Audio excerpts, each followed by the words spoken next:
નમસ્કાર, સત્યમેવ જયતે લાઈવ ન્યૂઝમાં આપનું સ્વાગત છે। વડોદરા એસઓજીએ ગોરવા વિસ્તારમાં મોટી કાર્યવાહી કરતા લાખો રૂપિયાના શંકાસ્પદ સિરપનો જથ્થો ઝડપી પાડ્યો છે। પોલીસે સમગ્ર મામલે વધુ તપાસ શરૂ કરી છે।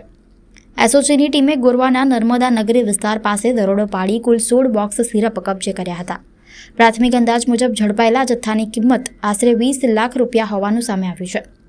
પોલીસ દ્વારા સ્થળ પરથી મળેલા પુરાવા કબજે કરી સિરપ ક્યાંથી લાવવામાં આવ્યો હતો અને ક્યાં મોકલવાનો હતો તેની તપાસ હાથ ધરવામાં આવી છે।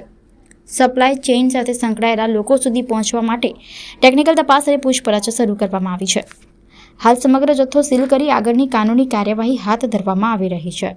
વડોદરા શહેર પોલીસના માનનીય પોલીસ કમિશનર શ્રી નરસિંહા કોમર સાહેબની સૂચનાને આધારે વડોદરા શહેરમાં નાર્કોટિક્સ લગત માદક પદાર્થ છે એની ગેરકાયદેસર વેચાણ થતું હોય, હેરાફેરી થતી હોય તો એવી પ્રવૃત્તિઓ અટકાવવા માટે અને મળી આવે તો શોધી કાઢવા માટે સૂચના મળેલ, જેના આધારે અમોના માર્ગદર્શન નીચે એસઓજીની અલગ અલગ ટીમો દ્વારા શહેરમાં પેટ્રોલિંગ કરવામાં આવે છે।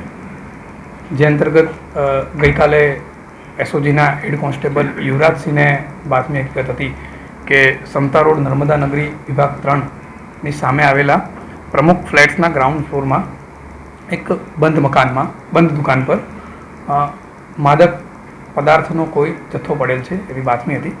જે અંતર્ગત અમોએ એનડીપીએસ કાર્યવાહી અંતર્ગત ત્યાં કાયદેસરની કાર્યવાહી કરતાં ત્યાંથી અમોને સિરપનો જથ્થો મળી આવેલ।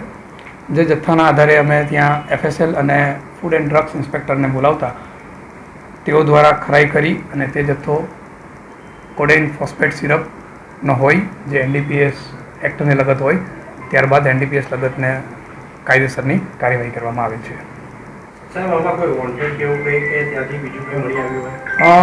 બંધ દુકાનમાંથી અમને 16 પેટી સિરપ મળી આવી છે કોડેન સિરપની, જેમાં એક પેટીમાં 120 બોટલ હતી, એટલે ટોટલ 1920 બોટલ મળી આવેલ છે। બોટલ ઉપર અમને એક બિલ મળી આવેલું હતું, જે બિલ શ્રી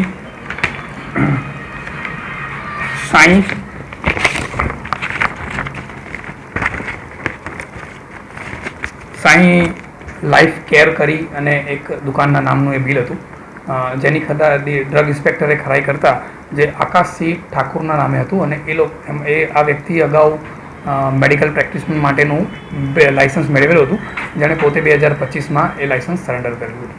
એ હવે આકાશસિંહ હજુ અમારા પકડની બહાર છે અને આ બાબતે ગોરવા પોલીસ સ્ટેશનમાં એનડીપીએસ એક્ટ હેઠળ ગુનો દાખલ કરી તપાસ એસઓજી પાસે રાખેલી છે। હવે તપાસમાં જે જાણવા મળશે એ આગળની હકીકત એમાં ખબર પડશે। એ 15-20 દિવસથી જેમણે ભાડે રાખેલી હતી દુકાન, જેની છે મકાન માલિકનો અમારા તપાસ દરમિયાન કોન્ટેક્ટ કરવામાં આવ્યો। એમનું કહેવું હતું કે 15-20 દિવસ પહેલાં એણે દુકાન રાખી છે, હજુ એણે એનું રેન્ટ એગ્રીમેન્ટ કરેલ ન હતું, પરંતુ 2 જ દિવસ પહેલાં એણે એવું કહ્યું કે મારે એસી નખાવું છે, એમ કરી અને ચાવી લઈ ગયેલો, એટલે દુકાનના માલિક એમને ચાવી આપેલી।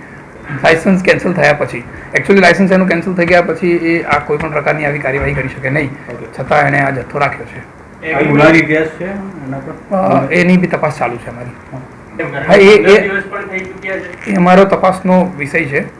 એ તપાસ દરમિયાન જે પણ આમાં આરોપી જણાશે એની વિરુદ્ધ કાયદેસરની કાર્યવાહી કરવામાં આવશે। એ હરિયાણાથી ખરીદેલો હતો। એ કન્ઝ્યુમ કરે છે લોકો આને, આ સિરપને, કે શું છે આના પછી હકીકત શું, વેચાણ શા માટે થઈ રહ્યું છે?